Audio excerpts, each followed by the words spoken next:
Bismillahirrahmanirrahim. Assalamualaikum warahmatullahi wabarakatuh.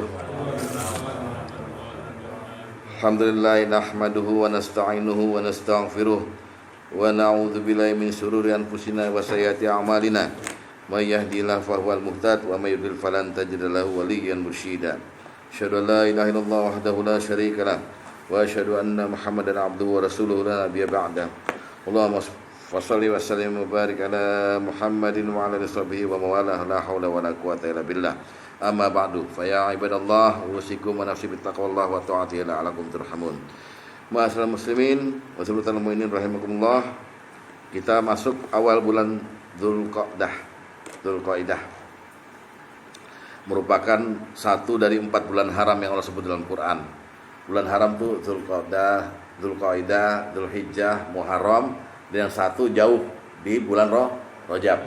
4 bulan haram ini hendaknya kita banyak-banyak mengamalkan amal-amal soleh, kebaikan, memperbanyak sunnah, memperbanyak nazar, agar Allah melihat kepada kita, memperhatikan kita, dan memberikan ridhonya pada kita. Semoga kita mampu untuk mencegah perbuatan maksiat. Amin ya rabbal alamin. Dan kepada keluarga kita, pada diri kita diberikan umur yang panjang dalam keberkahan dan kesehatan, baik kesehatan rohani maupun kesehatan jasmani. Amin ya rabbal alamin. Masuk kita ke dalam fasal bab talak dan rujuk dalam masalah rukun talak dan syarat-syaratnya. Jadi kenapa dibuat oleh para ulama peraturan seperti ini? Peraturan sama dengan sholat kan. Sholat ada rukunnya. Sholat rukunnya berapa? 13 ya. Dari mulai niat. Ya nanti ada perbedaan pendapat, nggak ada masalah lah, niat itu dalam ucapan atau sigotnya atau dalam hati, yang penting niat. Nah sama di dalam talak itu diberikan peraturan harus menghadirkan 4 ini gitu loh. Untuk terjadinya sahnya talak dipersulit memang dalam agama. Dan jangan sampai orang sembarangan mentalak aja. Pertama, keberadaan suami yang mentalak. Suaminya mesti ada. Gak bisa diwakilkan oleh gambarnya, oleh videonya gitu, oleh apanya, oleh apa misalnya gitu. Tapi dia mesti ada, dia mentalak. Yang kedua, harus ada istri yang ditolak. Istri yang ditalak, dicerai. Mesti ada juga gitu. Dan para ulama klasik ya, dalam kitab-kitabnya selalu mengutamakan kehadiran mereka berdua dalam satu ruangan secara fisik gitu loh. Kalau sekarang kan mungkin bisa dipermudah dengan lewat WA, lewat telepon, itu nanti tuh ada di bahasanya, ada di sigot nanti. Tapi mengutamakan dua-dua ini. Yang ketiga ada sigotnya. Sigot yang jelas. Sigot tuh dibagi-bagi lagi. Ada yang soreh, yang jelas, ada yang kinayah, ada yang nyindir. Lalu dibagi lagi sifatnya tanjis atau taklik atau mu'alak. Tanjis itu langsung jatuh cerai, atau mu'alak digantung. Kalau kamu keluar ruangan ini saya cerai kamu. Nah, itu digantung. Selama dia belum keluar ruangan belum sah jatuh gitu loh. Nah, itu disigot semua nanti dibicarakannya. Jadi panjang ini. Dan terakhir saksi. Nah khusus saksi 4 mazhab sebetulnya tidak mengharuskan saksi walaupun ada ayat Qur'annya. Jadi untuk talak dan rujuk itu nggak usah ada saksi, walaupun ada ayatnya yang mengharuskan ada saksi.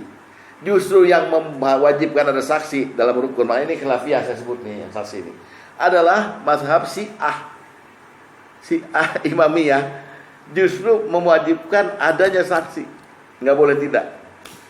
Justru Syiah Imamiyah. Jadi ya terserah kita mau yakin yang mana, tapi kalau kita kembali farudduhu ilallahi wa rasul, balik pada Allah dan Rasul, hendaknya talak dan rujuk ada saksi. Sebagaimana nikah ada saksi gitu loh. Tanpa bermaksud apa mengajak bapak-bapak ke Syiah, enggak, jangan. Tapi intinya Al-Qur'annya berkata begitu, Allah sendiri yang memberi peraturan. Nah, sekarang kita masuk rukun talak pertama adalah ada suami. Ini dibagi 3 bagian. Pertama, ada suami. Syaratnya pertama, dia punya hak untuk mentalak. dia punya hak untuk mentalak. Yang kedua, dia sudah punya azam untuk mentalak. Punya azam untuk mentalak. Yang pertama punya hak. Yang kedua punya azam untuk mentalak, ya. Dan yang ketiga, yang mentalak ini, si suami ini sadar, berakal, normal, tanpa tekanan atau paksaan. Waduh, syaratnya sadar, normal, berakal, dan tanpa tekanan. Jadi kalau ada suami yang menceraikan istrinya tapi nggak memenuhi rukun ini, udah goodbye aja dah. Berarti nggak sah itu, gitu ya kira-kira ya.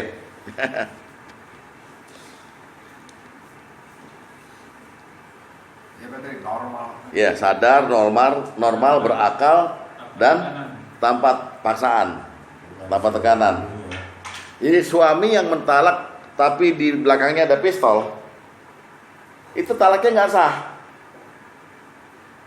Kecuali dalam tekanan itu dilonggarkan. Jadi yang menekan tuh melonggarkan gitu loh. Melonggarkan maksudnya gimana ya? Dalam bahasa agama ini sulit nih kalau kita baca kitab kuning. Terus dilonggarkan dia tekanannya, lalu dia kemudian timbul keinginan baru mentalak. Pak Agus, saya suruh mentalak istrinya talak 3 di pistol nih. Gak mau kan Pak Agus, tapi akhirnya terpaksa, ya udah. Tapi dilonggarin gitu. Udah. Nah, ngomongnya nggak lagi keras, yang ini yang megang pistol ini. Pak Agus mentalak 1, talak 1-nya jatuh. Ya talak 3-nya enggak gitu loh. Bingung nggak? Itu dia. Namanya itu artinya mesti normal akhirnya, nggak boleh ditekan-tekan kalau mentalak itu. Ya, kita masuk yang pertama. Saya mengambil ada 3 kitab di sini, ya, Pak. Maksudnya fatwa ulama untuk ngomongin ini aja, ngomongin rukun ini ya. Untuk yang pertama adalah syaratnya apa tadi? Suami punya hak untuk mentalak. Kita ini iya. Itu yang kedua. Yang pertama dulu ya. Jadi ini dibahas oleh para ulama begini. Suami baik dia statusnya merdeka maupun budak itu punya hak mentalak. Suami yang merdeka walaupun istrinya itu budak atau istrinya merdeka gitu ya, punya hak talak 3 kali. Yang 2 namanya talak roji, yang 1 bain. Itu nanti saya ngomongin di sini di jenis talak nih. Pokoknya punya hak talak 3 kali. Tapi kalau suami itu budak, hanya punya hak talak 2 kali. Jadi di masa Rasulullah begitu ya yang terjadi. Kalau suaminya merdeka, dia punya hak talak 3 kali. Kalau suaminya budak, statusnya dia punya istri, istrinya mau merdeka istrinya mau budak, hak talaknya hanya 2 kali. Nggak tahu kenapa dibedain. Nah, apa yang dimaksud dengan hak talak 3 kali? Ada rumah tangga, lagi adem, tiba-tiba ada masalah, lalu keluar kata-kata talak. Saya talak kamu. Ya, tiba-tiba dalam perjalanannya talak kan ada masa idah. Masa idah itu masa tunggu. Suami merujuk kembali, saya rujuk. Maka itu disebut dengan talak 1. Kan kumpul lagi, rujuk. Ribut lagi 3 hari kemudian, maka dia ngomong lagi, saya talak kamu. Ya, udah nunggu masa idah lagi, dia kerujuk lagi. Maka itu jatuh talak dulu. Haknya dipakai 2 kali udah kan? Ribut lagi setelah rujuk. Maka dia punya hak 1 kali lagi talak, saya talak kamu. Tapi gak punya hak rujuk. Namanya talak bain. Dia boleh rujuk kembali karena masih nafsu, masih pengen, masih sayang. Tapi dalam Islam si istri mesti dulu menikah dengan orang lain. Dan mesti menikmati manisnya persetubuhan. Dan mesti dicerai pula oleh suami yang baru itu. Baru dia punya hak rujuk balik lagi. Dan ini gak boleh diatur. Diatur namanya muhalil. Jadi Bang Aman punya istri Mbak Yan, udah ditalak bain, nauzubillah min dzalik. Bang Aman tiba-tiba nyesel, nggak bisa balik. Akhirnya Mbak Kaman ngatur, Ustadz jadi muhalil ya.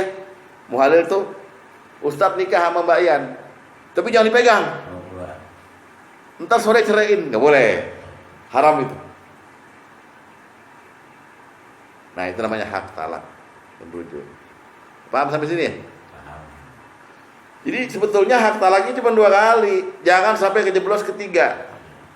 Begitu kejeblos ketiga, Anda dinyatakan dihinakan dalam agama, nggak bisa lo balik, nggak bisa. Lo hanya bisa berkata saya bapaknya anak-anak saya itu, tapi saya bukan suaminya dia lagi. Ya, itu hak, namanya hak talak. Nah. Yang roji 1/2. Apa? Yang roji 1/2. Yang mana? Yang roji dalam roji. Ya, talak 1 dan 2 disebut dengan talak roji, artinya talak yang bisa kembali. Nah, kembali ntar bisa macam-macam, bisa kan mesti ada saksi ya. Bisa saya rujuk kepada kamu. Baru ngomong saya talak kamu, 2 jam kemudian saya rujuk, sah rujuknya. Jadi si istri nggak usah bilang, wah kita zina nih, soalnya kamu baru mentalak saya, enggak. Ya, jadi saya rujuk kamu. Gitu. Atau bisa dengan bahasa tubuh. Jadi ngajak bersetubuh aja, berjima itu. Habis ditalak, kita terus ke kamar mandi, nyeburin pala ke bak, gitu kan, sambil insaf, ya Allah udah dingin kepala, salah saya mentalak istri saya gitu. Maka kita langsung ke hadapan dia di kamar tuh, ngelus-ngelus dia, ngajak jima, mau dia jatuh rujuk. Tapi tetap udah jatuh talak 1 gitu loh. Makanya haknya jangan buru-buru dipakai. Kalau ada masalah dikit udah kayak Umar bin Khattab aja, ngalah aja, keluar rumah aja. Kalau dibentak-bentak sama bini, jangan bilang bini saya cerewet, jangan. Udah biarin aja dia mau rahap kayak apa, udah. Iya. Tinggalin. Jangan kita kepancing untuk bilang sesuatu yang menyebabkan status rumah tangga itu menjadi retak gitu. Jadi bapak punya hak sekarang nih. Ada suami merdeka seperti bapak-bapak, ada hak 3 kali mentalak. Jangan dijadikan sebagai peluru untuk menghajar istri. Tapi jadikanlah ini juga jangan dijadikan sebagai pulang ke rumah Iksan bilang sama bininya, hati-hati loh, gua ada 3 kali loh. Hati-hati loh, jangan gitu. Jangan dibuat main-main, ya. Sedangkan istri terhadap perceraian tidak punya hak sama sekali, kecuali dia menggugat yang namanya khulu. Dengan sebab-sebab tertentu dia berhak menggugat. Jadi makanya ada hadis yang keras, istri yang minta cerai atau khulu tanpa sebab yang hak tidak bisa mencium bau surga. Gawat. Ada right off nih nggak? Right off gimana? Hak nih katakan 3 kali. Iya. Itu dalam span of life. Bukan setahun, bukan 2 tahun, bukan 3 tahun. Selama kita hidup hanya 3 kali. Itu 3 kali. Terus kalau udah rujuk balik 0 nggak? Enggak. Oh. Dihitung 1 kali udah dipakai haknya. Tetap itu. Iya, enak aja deh. Tapi Pak Tom benar pertanyaannya, karena seperti tobat kan, iya, dosa 0 gitu. Ini enggak, haknya sudah dipakai sekali. Oke. Bisa write off-nya begini maksudnya Pak Tom. Write off begini. Anda kan udah mentalak sekali, rujuk, haknya dipakai sekali, 2 kali, haknya dipakai 2 kali, 3 kali kan nggak bisa rujuk. Tapi akhirnya memang terjadi rujuk karena si istri nikah lagi, terus dia bercerai, lu udah berjima nih, maka bapak balik kan, bapak dari 0 lagi, punya hak 3 kali lagi. Kalau udah dinikahi orang iya, enggak begitu bapak nikah lagi kan, nikah lagi ini udah nikahin orang lain, udah cerai nih, terus bapak dinikahin lagi, rujuk lagi, maka dari titik itu bapak 0, bisa punya 3 hak lagi gitu kan. Gitu. Terserah kalau mau bolak-balik kawin cerai. Yang saya bilang masa idah tunggu itu enggak apa maksudnya tadi kan talak masa idah. Kalau ada masa idah. Ini masa idah bicarakannya nanti di sini di idah. Tadi kan saya talak kamu terus kan nggak ada masa idah itu, pas saya talak itu Mulai ada masa idah. Tapi tadi aja kan bilang boleh bergabung dalam 1 jam saya itu. Iya boleh. Tanpa nunggu masa idah. Enggak, justru masa idah itu masa tunggunya seorang istri. Apakah di rahimnya ada benih dia gitu loh. Makanya ini 3 kuru, 3 kali haid. Kalau 3 kali haid itu dia nggak hamil, berarti jatuhlah talak 1 baru. Kalau si suami gengsi merujuk gitu, nggak mau gue rujuk gitu. Jadi di titik terakhir masa idah kalau di dalam fikih mazhab Syafi'i 3 bulan kan, 3 kuru sebenarnya 3 kali haid. Haid orang beda-beda. Ada yang haidnya 5 hari, total 6 hari kosong haid lagi. Jadi hanya sebulan. Makanya Imam Syafi'i dalam Arisalah 40 hari masa idah gitu. Mengeneralisir ya. 40 hari tunggu gitu. Nah, selama 40 hari ini kan bisa aja hatinya jadi lembut. Yang laki maupun yang perempuan. Gitu. Sehingga baliklah dia rujuk gitu. Ya, jadi saya masih ada begini. Jadi saya talak kamu, dia dalam keadaan nggak head gitu. Terus besok. Ya itu dia makanya ngomongnya di sini idah nih. Idah. Idah. Karena nanti ada yang namanya talak, di jenis talak ada talak bid'i sama talak sunni. Talak bid'ah, talak bid'i itu talak yang jatuh ditalak dia dalam keadaan lagi haid atau lagi hamil, itu nggak boleh, haram. Nah ini nanti itu ntar berlebar. Ini kita lagi ngomongin hak suami dulu. Ya. Bapak memang pas gue punya rencana mentalak. Apa detail dan tolong ulangi. Siap. Yang Apa? tadi haknya menjadi 0 gimana tadi? Oh iya, wah ini mantap nih. Ini saya dalam tulisan ya. Ini kan talak 1. Ya. Talak 1. Ya, kemudian Bapak rujuk dong. Ya. Rujuk. Udah dipakai haknya kan 1 kali. Ya. Kemudian ada talak 2. Rujuk lagi. Maka udah dipakai 2. Talak 3. Nggak bisa rujuk. Nah, si istri kawin dulu sama orang lain. Kawin. Bercerai dia. Tapi udah jima loh ya. Bercerai. Ini kan kosong nih istri. Maka bapak nikahin lagi. Maka bapak jadi 0 punya hak lagi. Hak 3 kali. Jadi bekas orang dulu baru dong.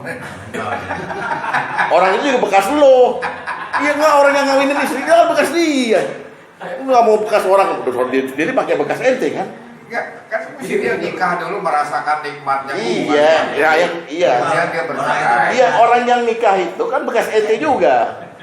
Kan orang yang nikah itu. Iya, sama. Tapi terakhirnya bekas orang gitu. Kan? Ini bukan orang kali ya. Dia malaikat. Bukan. Bener, terakhirnya mesti bekas orang dulu. Talak 3. Bapak talak 3. Bapak nggak bisa rujuk kan? Nggak bisa. Bini Bisa bapak kembali kecuali dia nikah sama orang lain. makanya dia nikah sama orang lain itu, orang lain yang nikahin dia itu, pan dia menikmati bekas bapak. Apa ya? Iya kan janda. Tuh bini, Itu bener apa yang terakhir yang bekas yang dapat kita kan? iya tetap. Jauh gak banget bekas. Lawakan gitu. Tadi hilang apa? Paham ya maksudnya? Jadi kita punya hak. Dari zero sampai bekas dulu, baru zero. Nyari jiro. Ntar yang di surga yang ada. Cari jiro 20 orang. jadi sentuh. Nah tapi ingat, karena dulu di awal hukumnya dia kan berjalan sesuai ilat. Jadinya ini pekerjaan halal tapi dimurkai, maka hak bapak itu di hadapan bapak siap-siap menunggu kemurkaan Allah atau keridhaan Allah. Jangan bilang saya ada hak. Iya ada hak. Hak yang kamu pakai itu bener nggak makainya? Makanya azam yang kedua itulah yang menjelaskan bener apa tidaknya gitu. Nggak ada pertanyaan kan? Nah hak ini, hak laki-laki menceraikan ini, kalau dia statusnya budak, sekarang udah nggak ada, hanya 2 kali. Nggak tahu kenapa itu aturannya zaman dulu. Tanpa proses tahap 3, kemudian dia menikah, terus kita balik lagi sama dia, masih zero juga itu. Zero, tetap zero. Ya, ini kita baca dulu anunya. Dan hak itu disebut nggak hak satu apa talak satu, talak dua enggak. Ya, itu nyadar sendiri, nggak usah bilang. Mesti tekan dok boy. Iya, kapan? Salah lupa. Iya. Kali. Ah, itu teliti namanya. Mesti ditanya. Namanya teliti itu. Apa? Namanya teliti itu. Iya. Bisa ada 4-5 kali disebut talak. Ya bisa jadi itu Ji, yang si istri kemarin juga kok nggak mau sama orang lain. Ya. Udah 3 kali. Ya, kita lihat dalil nomor pertama adalah penjelasan dari kitab Fathul Qorib ya, bab talak dari Abu Abdillah Muhammad bin Qasim bin Muhammad Al-Ghazi Al-Gharibi. Apa bunyinya? Faslun fi hukmi talaqil hurri wal abdi wa ghairi dzalik. Fasal yang menjelaskan hak talak suami yang merdeka maupun suami yang abdun, yang berupa budak, wal wa ghairi dzalik, dan permasalahan-permasalahan yang lain. Apa itu? Yamliku zaujul hurru ala zaujati walau kanat amatan salasa tatliqatin. Apa maksudnya? Suami yang merdeka memiliki hak talak 3 kali atas istrinya walaupun istrinya berstatus budak, walau amatin tadi. Jadi statusnya, haknya salasa tatliqatin atau tatliqat kalau di wakaf. Maksudnya haknya pokoknya 3 kali. Lalu wa yamlikul abdu, dan suami budak alaiha atas istrinya tatliqatain, memiliki hak dua kali saja atas istrinya.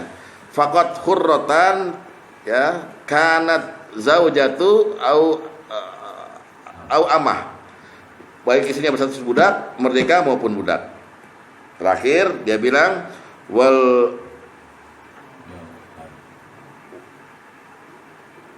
muba'at wal mukatab wal mudabbaru kal abdil qain.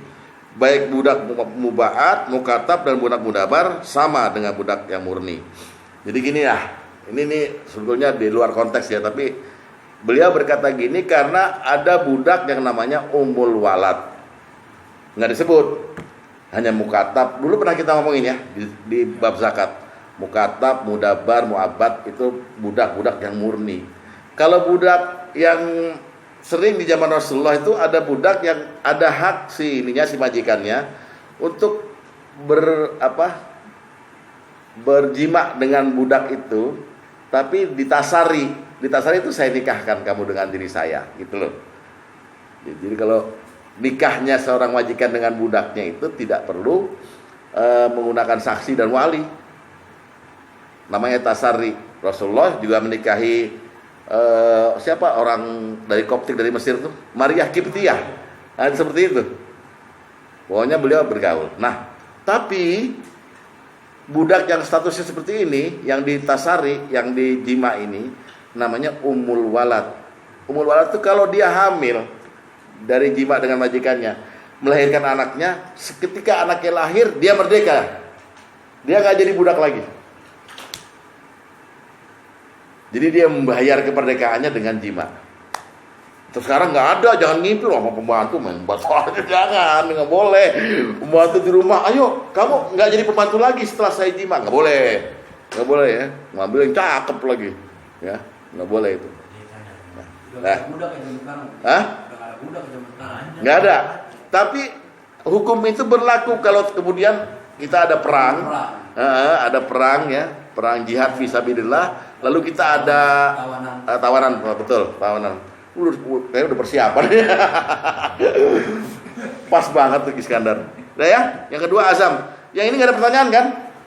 Ya, jadi suami punya hak talak. Saya menyarankan jangan gunakan hak talak ini sembarangan. Jangan.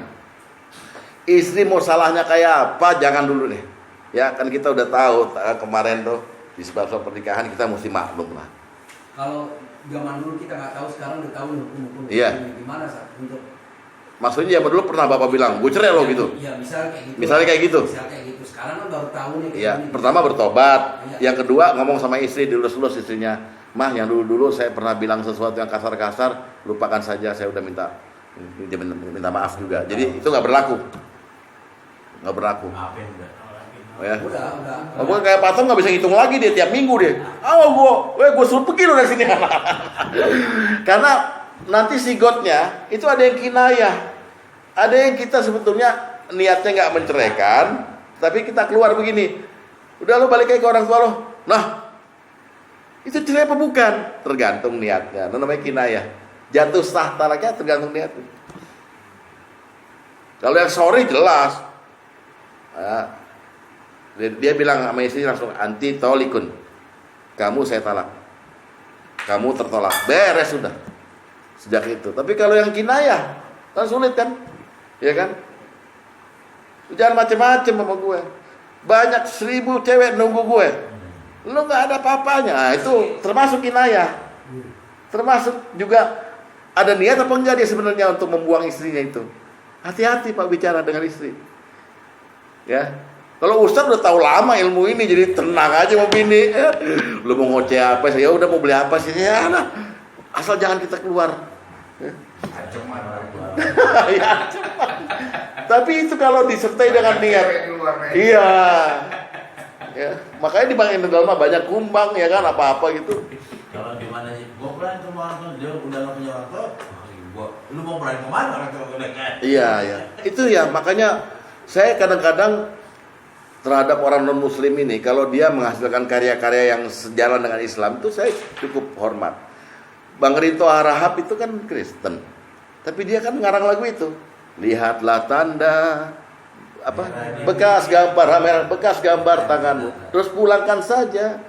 Itu saya lihat lagunya lagi. Itu rangkaian orang ribut tuh. Ribut, akhirnya istrinya nggak tahan minta cerai. Ya kan? Kayak gitu. Nah ini kejadian banyak, terutama di rumah-rumah kontrakan. Yang kalau sini enggak, di komplek enggak beda, sama aja loh, ya kan? Jangan Pak, pokoknya itu orang yang mendampingi kita, itu kita nggak ikut gedein. Orang tuanya yang gedein dia, kita taunya dia udah cantik kayak di depan kita lamar.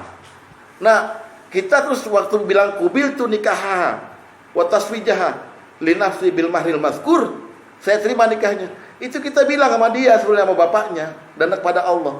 Udah deh, apapun kelakuan dia, saya akan betulkan. Saya akan membimbing dia ke surga bersama-sama gitu. Kok tiba-tiba dibentak-bentak suruh pulang? Jadi haknya jangan dipakai gitu lah, ya. Sayang, Pak. Kalau mau nambah boleh, ya poligami. Tapi jangan yang ini dibuang gitu loh. Lo kan nggak makanya kalau buat menghargai istri itu, tolong Bapak beli panci aluminium yang beratnya 5 kilo tuh loh. 3 kiloan deh. Nih, gembol, pakai kain nih. Jangan dilepas 9 bulan. Coba tidur di mana, kencing di mana, ke kantor gimana. Itu yang dirasakan oleh istri kita ketika melahirkan anak-anak kita. Kita mah tinggal nusuk doang. Dia yang ngeluarin lagi, Pak. Halo. Kita kadang-kadang lihat ke orang beranak yang melahirkan terus pingsan lihat darah. Dia aja tetap berjuang. Nah, itu aja yang kita ingat-ingat. Ya, kalau urusan fisik kan makin lama makin kendor. Tapi urusan jiwa ini mesti makin bersatu. Makanya hak talak jangan dipakai. Boleh dipakai itu haknya, tapi ya mikir dulu lah. Oh, apalagi Pak Tom, gue udah berapa kali ya nggak dicatat soalnya. Catat Pak lo. Catat yang boleh ngeblank, dia nyatetnya di handphone. Makanya itulah orang Syiah itu masih mengkuatkan supaya ada saksi, mempersulit. Ya kan, sulit dong. Pak Luli mau dari saksi makanya itu bohong. iya. Kalau yang kasus jadi juga, suami udah mati belum hitungan itu, udah pakai hak belum? Ini kan bicara hulu. Jadi hak suami nggak diperhitungkan oleh hakim. Karena kalau digugat yang mentalak bukan dia, tapi hakim. Artinya hak yang itu belum terpakai itu. Bukan belum terpakai, sudah lewat jadinya. Misalnya kayak Iwan, kan dia digugat. Terus akhirnya diputus hakim kan, cerai. Jadi talak satu, bukan dipakai, udah lewat. Dia nggak pakai tapi karena kecelakaannya itu. Ya. Sekarang azam, buka Al-Baqarah 227. Al-Baqarah 227.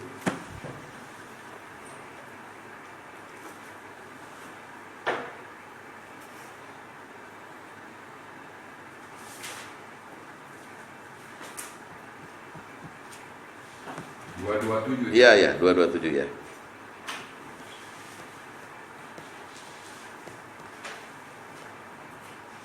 Nah,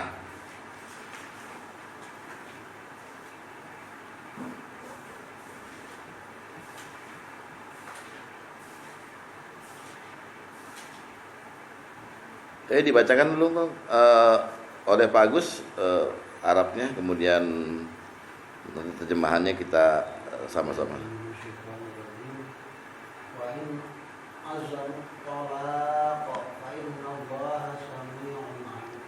Cukup. Fa'in azam. Ya. Fa'in azamut tolaq. Dan jika mereka ya atau kita-kita ini sudah azam tuh berteguh hati untuk cerai. Nah, berarti orang cerai itu mesti punya azam. Maka Allah kemudian lewat kemahakuasaannya dalam rangka Sami wal Alim, mendengar suara hati kita itulah, dan mengetahui isi hati kita, Allah akan menilai. Ya silakan dipakai haknya. Tapi intinya jangan sampai menceraikan tanpa azam. Azam tuh udah bulat udah nggak bisa lagi diganggu gugat. Ya udah, silakan. Nanti yang nilai Allah. Yang nilai Allah. Oh salah lu, murka Allah. Hati-hati. Nah, apa tuh azam? Yuk kita kembali lagi ke tingkatan-tingkatan niat. Sesungguhnya niat itu punya 5 tingkatan, 5 kelas. Ya, kita lihat dulu itunya deh, dalilnya. Hadis nomor 6, dalil nomor 6 itu dari kitab Dailul Falihin. Ya. Wa'lam, dan ketahuilah annama yaku fin nafsi min qasdil maksiyah, ya, bahwa niat yang terlintas dalam hati untuk bermaksiat, bisa juga untuk bertaat ya. Jadi ini maksiat ini hanya dipakai sebagai predikatnya qasdi. Ketahuilah bahwa niat yang terlintas dalam hati untuk bermaksiat atau untuk taat gitu ya, ala khamsin maratib, ada 5 tingkatan atau 5 tartib. Al-ula, yang pertama, al-hajis. Niat tuh ada yang namanya al-hajis. Apa itu? Wa huwa ma yulqa fiha. Adalah sesuatu yang merasuk dalam hati. Gini loh. Bapak lihat ada perempuan. Lihat ada perempuan dalam hati Bapak, cakep nih. Itu baru hajis. Baru hajis, enggak masalah. Lihat lagi, cakep nih. Ini jelek. Hajis aja. Terus ya, summa jaro, kemudian mengalir ya. Summa jaro yanuhu fiha wa huwal khotir. Tingkatan niat yang kedua namanya al khotir, yaitu kalau tadi al hajis sudah mulai mengalir, melintas dalam hati, menilai itu perempuan lebih dari sekedar cantik, maka disebut dengan al khotir. Oke? Paham ya? Jadi ini cakep nih, al hajis. Lalu akhirnya ada sedikit hayalan gitu loh. Kalau saja aku jadi pendampingnya tentu akan bahagia. Itu al-khotir, terlintas gitu, terlintas doang. Belum ada niat apa-apa itu. Ya, paham ya? Ini canggih nih ulama ini. Summa hadisun nafs. Tingkatan niat yang ketiga namanya hadisun nafs. Oke? Hadisun nafs. Wa huwa ma yuqa'u fiha minat taraddudi hal yaf'alu aula, yaitu lintasan hati yang mengandung unsur keinginan dan keraguan, apakah melakukan atau tidak. Jadi pertama al-hajiz, cuma mikir. Terus al-khatir, udah terlintas, niatnya tertentu. Kemudian hadisun nafs mulai nih. Nih, enaknya kenalan apa enggak nih? Kenalan apa enggak nih? Itu semua di hati masih. Terus apa tadi? Apa mana? Hadisun nafs ya. Summal ham. Nah, alhammu. Yang niat keempat namanya alhammu. Alhammu itu apa? Wahwa qasdu. Nah, alhammu itu ya ini sudah condong. Wahwa qasdu, niat maksud ya. Tarji'il fi'li, sudah bermaksud untuk melakukan. Udah bermaksud. Yaudah, udah modal dikuatin segala macam untuk kenalan. Terakhir baru summal azmu, yaitu yang kelima terakhir nih, wahwa quwwatu dzalikal qasdi wal jasmu bihi, yaitu kuatnya keinginan tersebut dan adanya kepastian untuk melakukannya. Nah, jadi yang disebut dengan azam dalam ayat tadi itu tingkatan niat paling tinggi. Kalau kamu sudah benar-benar teguh niatnya menceraikan, Allah Maha mendengar lagi Maha mengetahui. Jadi Bapak setiap hari itu selalu bermain dengan al-hajiz, al-khatir, hadisun nafs, alhammu, dan terakhir al-azam. Yang mana yang udah dinilai oleh Allah pahala dan dosa? Mulai yang nggak dinilai, ya al-hajiz dan al-khatir. Hadisun nafs mulai dinilai. Ini buktinya. Hadis nomor 4, lihat. Mulai dinilai alhammu. Kalau hadisun nafs itu belum dinilai. Hadis nomor 4, lihat ya. Dari Abi Hurairah, dari Nabi SAW, beliau bersabda, sungguhnya Allah memaafkan, lihat ya. Allah memaafkan. Innallaha tajawaza an ummati ma haddasa bihi anfusahum. Itu hadis nafs. Apa yang dikatakan oleh hati mereka, ya, malam ya'mal au tatakallam, selama tidak melakukannya atau mengungkapkannya. Nah, jadi Bapak masih boleh berhayal tuh. Ya. Kalau gua bobo sama dia enak kali gitu misalnya. Ya. Itu boleh. Ya, karena masih hadis nafs gitu. Begitu Bapak ucapin, mulai terganggu nih Bapak, mulai alhammu gitu.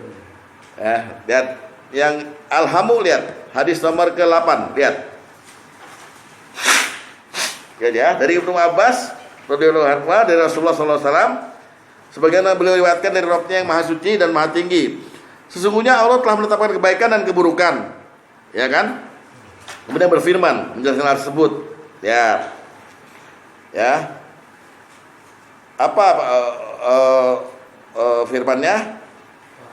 Faman hamma. Nah, bihasanatin, barang siapa yang berniat, yang ingin atau berniat bihasanatin melaksanakan kebaikan, hamu kan berarti, maka dia kemudian dia tidak mengamalkannya, udah dicatat pahala. Itu namanya alhamu. Ya, barang siapa yang berniat tapi nggak dilaksanakan. Misalnya saya pengen ini mau nyumbang ke masjid ini kemudian tanggal 5 ntar nih ada yang ngasih saya 1 juta 500.000-nya saya buat ke masjid meleset, itu belum ngasih. Niat yang tadi itu namanya alhamu, sudah dicatat pahala 10 kali walaupun belum dilaksanakan. Tapi kalau dia ngomongnya tingkatnya al-hajiz, al-khatir, baru terlintas doang mau nyumbang, atau yang tadi apa? Hadisun nafs belum dicatat. Maka Allah catatkan, terus kemudian tidak melaksanakannya catat. Dan jika berniat melakukannya, kemudian melaksanakannya, Allah catat lagi sebagai 10 kebaikan hingga 700 kali. Dan jika dia berniat melaksanakan keburukan tapi nggak dilaksanain, ya Allah catat kebaikan penuh.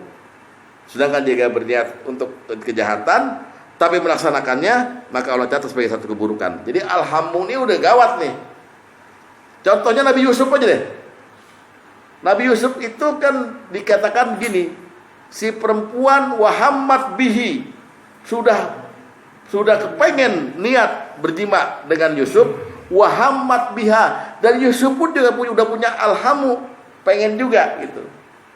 Tapi Allah singkirkan keinginan Yusuf itu sehingga Yusuf menjadi selamat.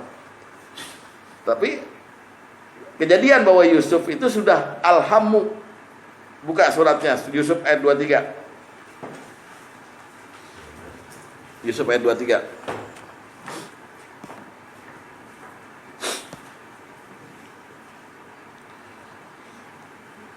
A'udzu billahi minasyaitonir rajim wa rawadathu allati huwa fi baitiha an nafsihi wa ghallaqa lil abwaba wa qalat haita lak. Dan perempuan yang dia Yusuf tinggal di rumahnya menggoda dirinya dan dia menutup pintu-pintu semua lalu berkata, marilah mendekat padaku, haita lak. Qala ma'azallahi. Yusuf berkata, aku berlindung pada Allah. Terus innahu rabbi, sungguhnya Tuhanku ahsana maswa, telah memperlakukan aku dengan baik. Innahu la yuflihudz zalimun, dan Allah sesungguhnya orang yang zalim tidak akan beruntung. Di ayat selanjutnya disebut walaqad hammat bihi, dan sungguh si perempuan itu telah punya hammu terhadap Yusuf, punya alham, keinginan kuat. Wa hammat biha, dan Yusuf apalagi, jadi udah saling tertarik, tinggal jimaknya gitu. Tapi Allah lindungi, ya. Jadi alhamu ini udah dicatat sama Allah sebagai niat pahala. Apalagi azam, itu loh maksudnya. Apalagi azam, makanya disebut ketika kamu berazam untuk bercerai, Allah maha mendengar lagi maha mengetahui. Kenapa? Allah siap-siap murka atau ridho dengan cerainya ini. Jadi syaratnya punya azam. Paham ya? Punya azam yang kuat gitu. Nabi Adam, Allah nilai Adam itu waktu diperintah jangan deketin pohon itu, dia nggak punya azam. Jadi Nabi Adam disebut orang yang berazam lemah, nggak punya teguh hati itu untuk jangan melanggar larangan gitu. Lihat ayatnya di surat 20 ayat 115.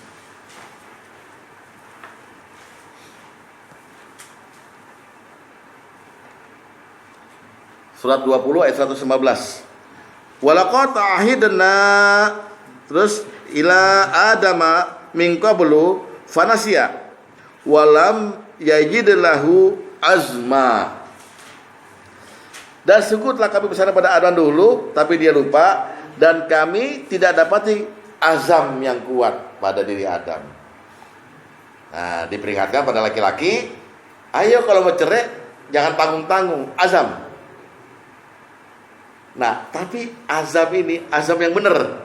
Maksudnya gini loh, memang posisi saya benar, istri saya salah dan saya harus didik dia. Saya juga nggak bisa menghasilkan turunan yang jelek kalau dari dia. Maka saya bismillah, saya talak kamu. Nggak ada yang begitu, Pak. Adanya kita dengan emosi. Itu mau benar sendiri lagi. Selama kita menikah, mah Papa nggak pernah selingkuh. Tapi Papa kaget lihat Mama begini. Padahal dia udah lama di motel sama cewek-cewek. Betul, Yus? Lo ngalamin, Yus? Nggak percaya gue. Lo kan minjet doang.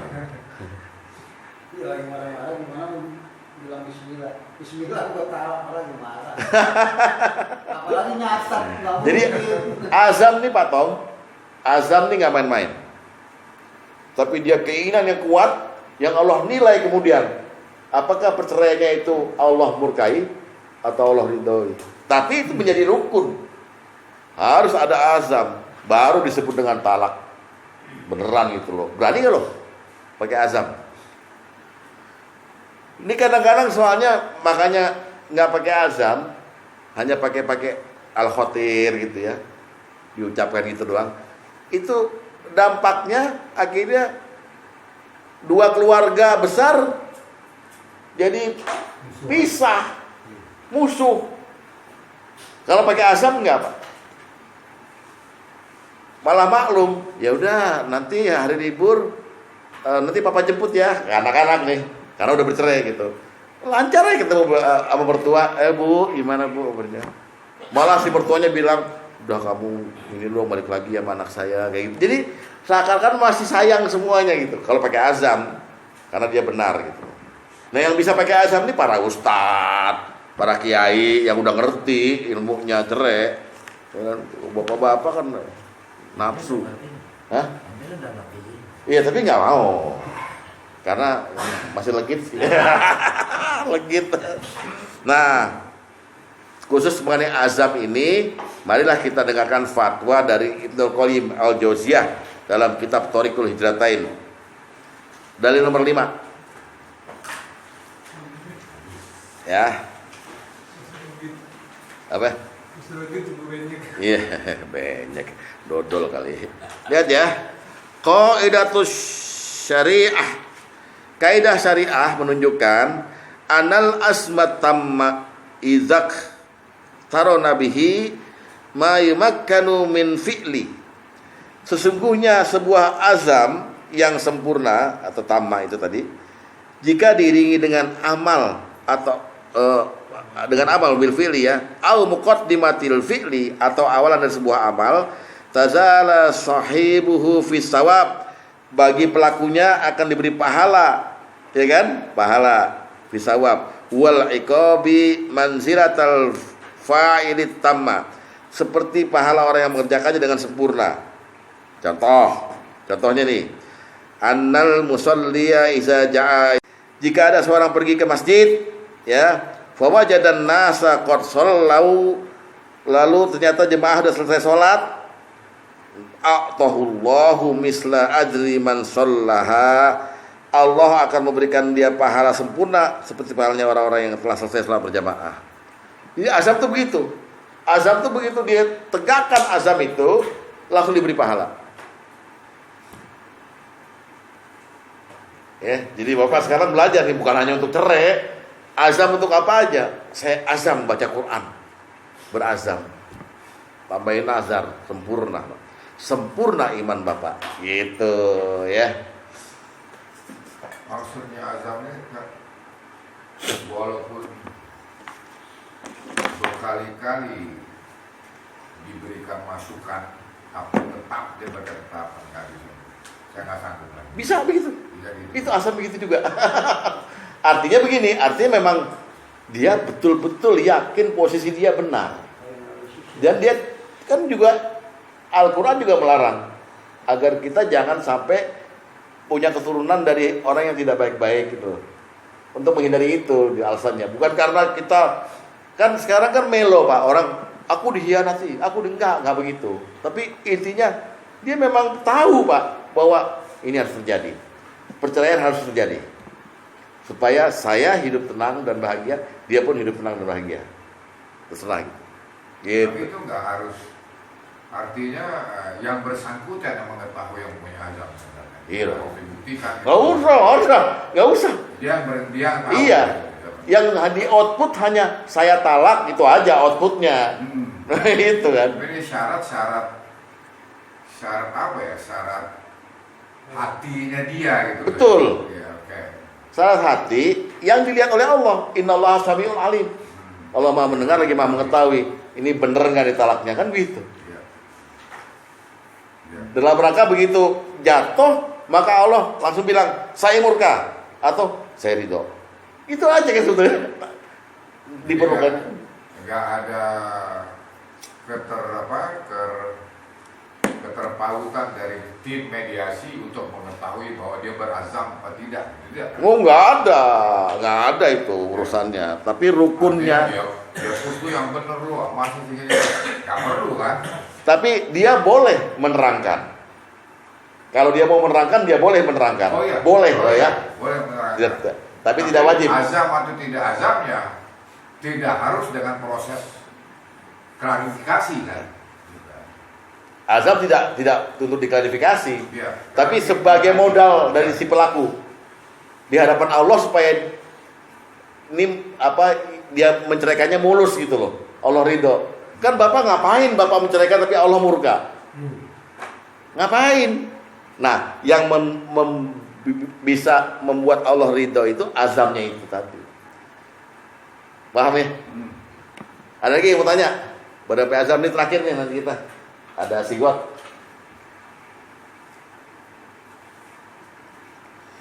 Sorry. Masih dia ada suami. Terakhir maksudnya apa tadi? Sadar berakal normal tuh ya. Udah ya. Jadi rukun nikah, rukun tolak bagi suami ya. Rukun tolak itu ada 4, ada suami, ada istri, ada sigot, ada saksi. Yang kita omongin baru ada suami, yaitu suami pertama harus punya suami punya hak, yang kedua suami harus ada azam. Yang ketiga sekarang sadar berakal normal dan tanpa tekanan. Jadi gini loh, maksudnya rukunnya suami harus dalam posisi orang yang sah untuk jatuhin perceraian. Nah, kita ingat gak ada hadis yang berkata 3 orang yang gak dinilai pahala dosanya, yaitu anak kecil sampai dia balik, kalau tidur. Nah itu kalau 3 orang ini melakukan cerai, udah pasti gak sah. Jadi bapak sebagai seorang suami, jangan sampai bapak menceraikan sambil tidur, atau bapak lagi gila nih menceraikan, atau bapak masih kecil. Kan ada juga anak kecil yang udah dikawinkan. Anak kecil nanti kita lihat di fasah, di bab fasah nih adalah salah satunya fasah bisa dilakukan kalau mereka waktu kecil udah dikawinkan, gede terus bilang nggak cocok saya, maka difasah. Ya, lihat dulu hadis nomor 3.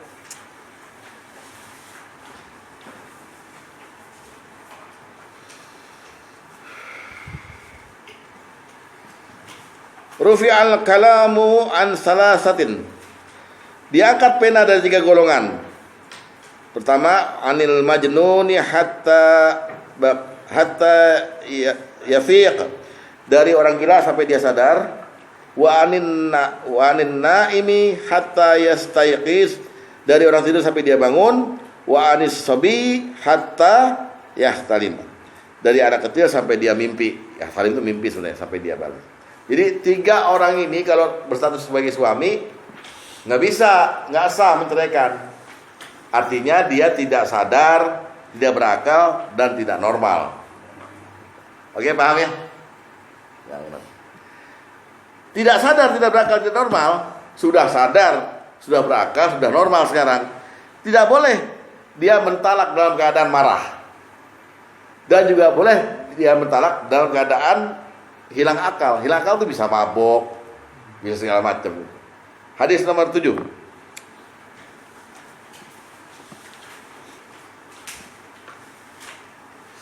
Dari Sofia binti Syaibah, dia berkata, Aisyah menceritakan padaku bahwa Rasulullah SAW bersabda, la talaq wala ataq fi ighlaq. Tidak ada talak, tidak ada pembebasan budak di saat marah yang memuncak. Nih di sini. Azam itu menjadikan orang bijaksana. Marah jadi orang, wah, saya cerai kamu. Wah, nggak boleh. Paham? Ini indahnya Islam. Tapi cuma di sini diterangkan seperti itu kan. Di tempat lain kan gitu. Jadi nggak boleh marah. Dalam rangka hak itu seharusnya dilakukan dengan amanah gitu. Ya, ini bahasa bagus. Dengan amanah, nyantai aja. Bapak juga jangan selalu merasa jadi korban dari kezaliman istri. Jangan. Kalau menceraikan itu jangan.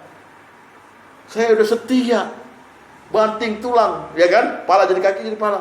Gini aja. Gini yang kamu persembahkan untuk saya. Itu mau ngomongin Rama, Pak.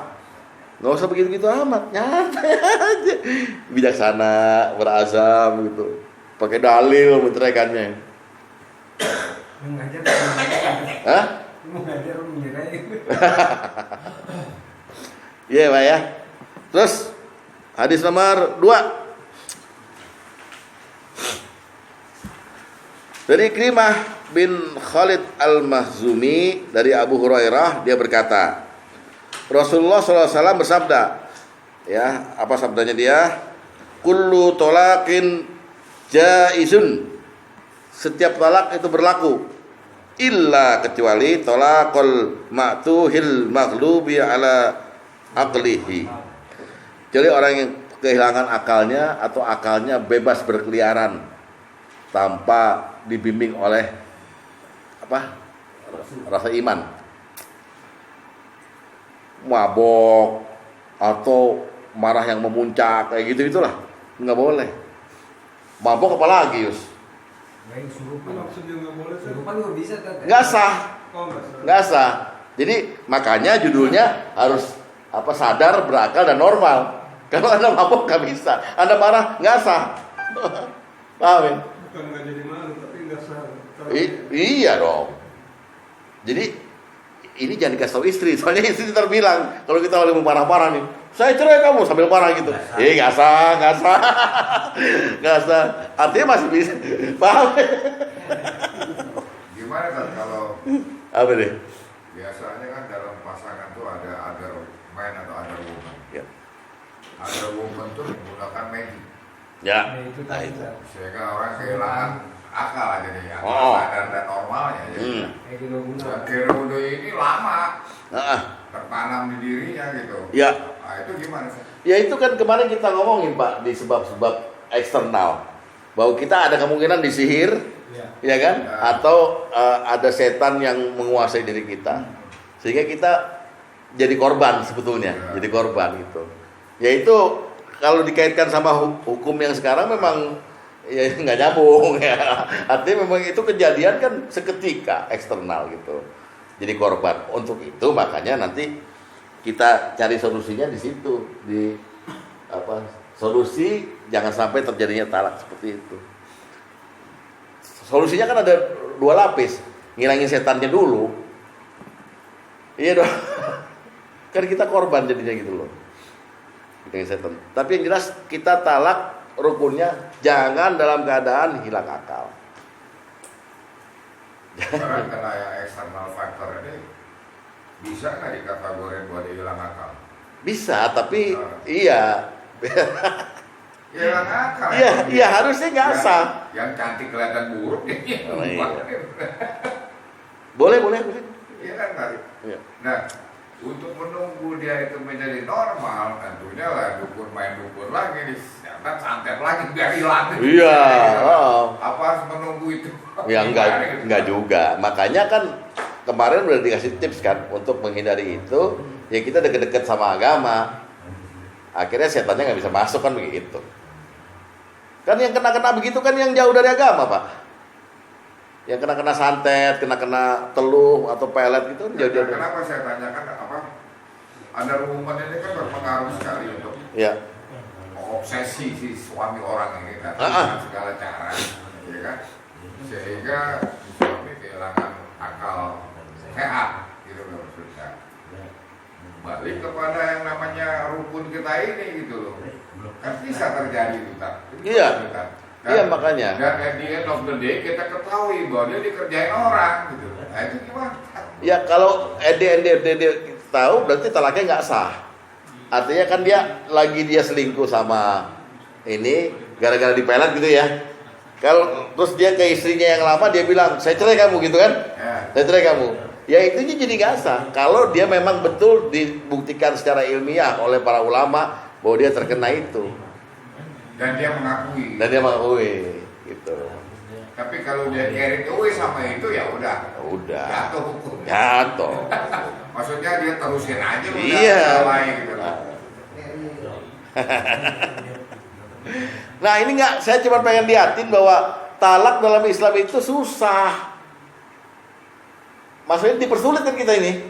Dengan rukun-rukun ini dipersulit kan kita. Mesti azam, mesti ini, mesti itu. Ya udahlah, nggak usah dipakai gitu. Baik-baik aja gitu aja itu. Singkatnya gitu aja solusinya. Ya kan? Kalau emang benar-benar mau talak, ya sama dengan bapak waktu mau nikah. Persiapannya juga luar biasa matangnya gitu loh. Ya kan? malah yang terkesan gampang talak itu di Islam tadi. Dia apa? Antara orang kan anggapan Makanya. susah banget mau menceraikan. Karena mereka nggak melakukannya dengan syariat.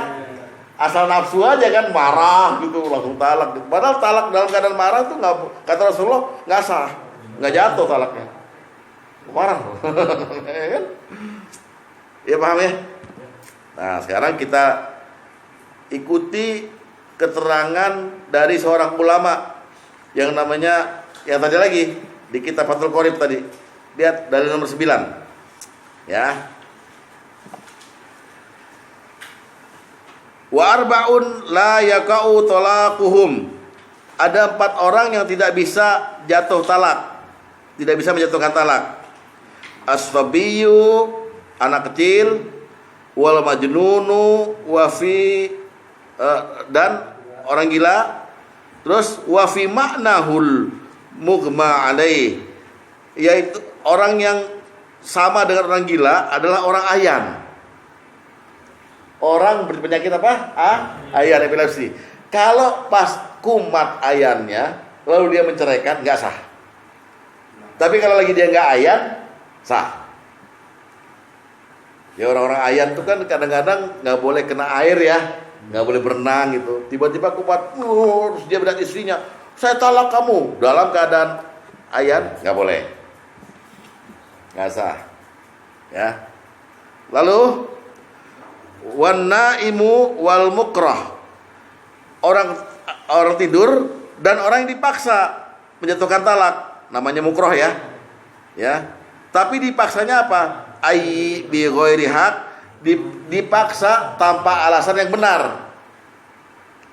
Dipaksa tanpa alasan yang benar. Kan sering kita tahu-tahu dipaksa mentalak istri kita oleh mertua. Oleh apa? Tanya dulu alasannya. Kalau alasannya gak benar, talaknya gak sah. Ya, nih saya kasih contoh yang agak ekstrim ya. Kita ini cek lab ke rumah sakit, HIV AIDS.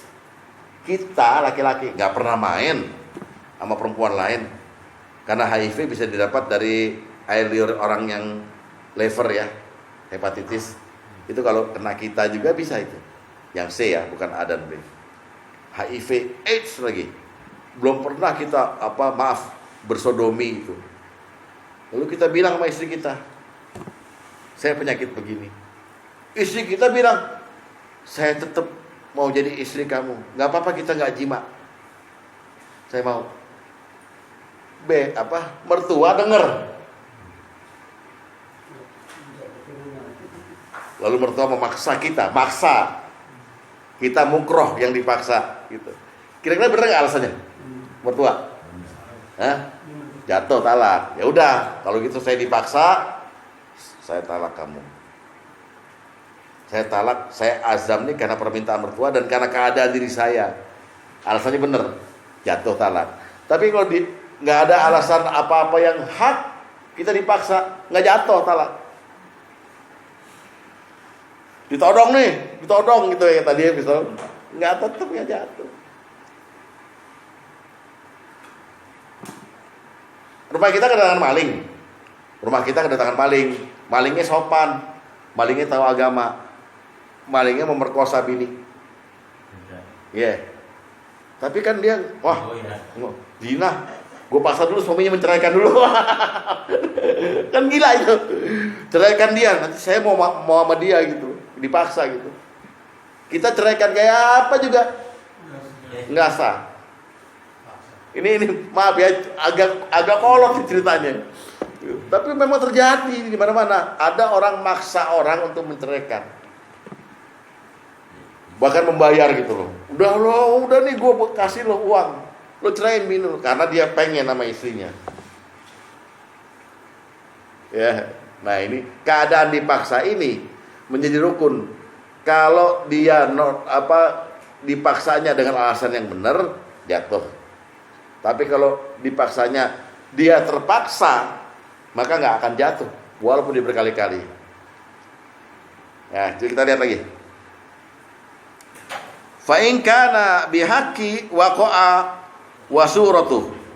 Jika pemaksaan tersebut didasari dengan alasan yang benar, maka jatuh talak, ya kan? Kama qala jam'u ikrahil qadi lil muli ba'da muddatil ila'i ala talak. Bentuk pemaksaan dengan alasan yang benar seperti penjelasan sekelompok ulama adalah pemaksaan talak yang dilakukan oleh seorang qadi terhadap suami yang melakukan sumpah ila setelah melewati masa ila. Ini ila di sini, dingin loh. Ila itu seorang laki-laki bersumpah tidak akan berjima lagi dengan haram kamu saya jima. Padahal nggak ditalak. Jadi dia udah geli, mungkin maaf ya, nemuin istrinya selingkuh. Istrinya minta maaf, dimaafkan. Jadi nggak cerai. Tapi ketika istrinya minta lagi, Mas, ayo dong Mas, saya kan butuh kebutuhan batin. Dia langsung bersumpah, saya bersumpah, saya tidak akan menyentuhmu lagi karena jijik. Udah melihat langsung dia selingkuh gitu. Nah, ila itu ada masanya 4 bulan. Nah, ini mesti saya terangkan di sini sebenarnya. 4 bulan. 4 bulan kalau sudah selesai 4 bulan, sumpahnya itu harus digugurkan. Balik lagi. Kalau enggak, jatuh talak. Tapi kalau nggak mau ditalak, ya artinya si suami nggak mau mentalak gitu, hakim bicara, kamu udah ila, jatuhkan talak. Gitu. Maka dipaksa dia jatuhin talak. Paham? Nggak boleh istri digantung dengan nggak dijima, tapi dihina-hina terus itu. Pelacur lo, gue nggak akan sentuh lo. Selamanya begitu. Dua-duanya stroke, Pak. Islam melindungi itu. Hebat ya. Yang bawain materi juga hebat kan? Nggak ada yang muji dari tadi. Hancur. Kalau dengan asumsi hanya mertua kesel sama kita karena kelakuan kita, karena playboy atau apa, maka dipaksa istri, ya tuh Enggak. Kan hak talak di suami. Maksud istri. Gugatan kali itu. Ini yang dipaksa suami, ini kita ngomongin suami. Ada suami kan, lagi di bab ada suami. Jadi si mertua bilang, udah kamu gak usah sama dia gitu kan, ke istri kita. Ya istri cuma bisa bengong. Maksud gue minta cerai, baru dikasih mobil kemarin. Paham? Luar biasa ini. Kalau terpaksa dalam ekonomi gimana kan? Lain, bukan. Ini mukroh itu. Misalnya dia berhutang di suami. Kalau dia gak bayar hutangnya, dia bisa disakitin sama punya hutang. Ya. Begitu ditembak kakinya. Ya. Ya.